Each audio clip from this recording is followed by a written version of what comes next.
Hi అండి. ఇందాక ఒక స్టూడెంట్ అడిగారనమాట. Madam what is the greatness of a teaching profession అనేసి.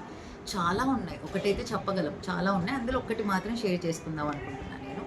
Greatness of A teaching profession ఏంటంటే, ఏ ప్రొఫెషన్‌లోనైనా ఒక సర్టెన్ పీరియడ్ ఆఫ్ టైమ్ లేదంటే ఒక 1 అవర్‌లో లేదా 2, 3 అవర్స్‌లో ఒకరితో మాత్రమే డీల్ చేయగలరు. ఫర్ ఎగ్జాంపుల్ డాక్టర్ ప్రొఫెషన్ తీసేసుకోండి. ఒక డాక్టర్ ఒక 10 మినిట్స్ నుంచి 2, 3 అవర్స్ అయినా సరే ఒక సర్జరీ చేయాలన్నా, ఏం చేయాలన్నా ఒక పేషెంట్‌తో మాత్రమే డీల్ చేయగలరు. ఒక లాయర్ ఒక క్లయింట్‌తో మాత్రమే సర్టెన్ పీరియడ్ ఆఫ్ టైమ్‌లో డీల్ చేయగలరు. ఈ సూపర్ మార్కెట్‌కెళ్తే ఒకరితోనే డీల్ చేయగలరు. ఓకే. అలానే ఆ ప్రొఫెషనల్స్ అని నేనేమి ఇది చేయట్లేదండి. జడ్జ్ చేయట్లేదు. ఇప్పుడు గొప్ప డాక్టర్ కావాలన్నా వాళ్ళకి కూడా ఒక టీచర్ డాక్టర్ అయి ఉండాలి. గ్రేట్ టీచరే ఉంటారు.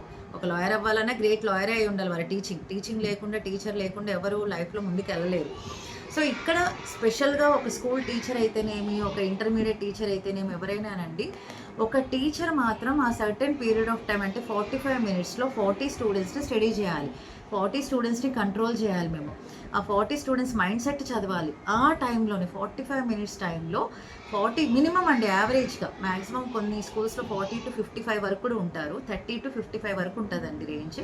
ఆ 45 మినిట్స్‌లో 40 స్టూడెంట్స్‌ని వాళ్ళ మైండ్ రీడ్ చేయాలి. Hand writing, discipline, punctuality, responsibility, నోట్స్‌లు ఎలా పెట్టుకుంటున్నారు, ఫ్యామిలీ బ్యాక్‌గ్రౌండ్, వాళ్ళు ఎలా చదువుతున్నారు, గ్రాస్పింగ్ కెపాసిటీ ఏంటి, ఐక్యూ లెవెల్స్ ఏంటి, ఇన్ని స్టడీ చేస్తాం ఒక టీచర్.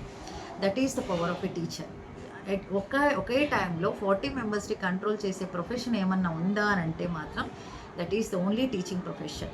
టీచింగ్ ప్రొఫెషన్ అంటున్నానండి. మళ్ళీ మీరు డాక్టరు, లాయర్ కాదు. ఇప్పుడు డాక్టర్ అవ్వాలనే వెనకాల ఇంకొక టీచర్ ఉండాలనే చెప్పాను గదా! So, that is the greatness of a teacher. ఇంకొకటేంటంటే, ఆ ఇయర్‌కి బంధం తెగిపోదండి. ఒక టీచర్‌కి, స్టూడెంట్‌కి ఆ ఇయర్‌తో బంధం తెగదు.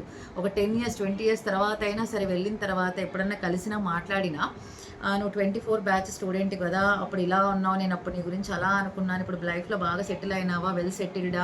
ఏ జాబ్‌లో సెటిల్ అయినావా?" అని పర్సనల్ విషయాలు గూడా షేర్ చేసుకునేంత ఫ్రీడము ఓన్లీ టీచింగ్ ప్రొఫెషన్‌కి మాత్రమే ఉందనేది నా అభిప్రాయం. మీరేమనుకుంటున్నారు?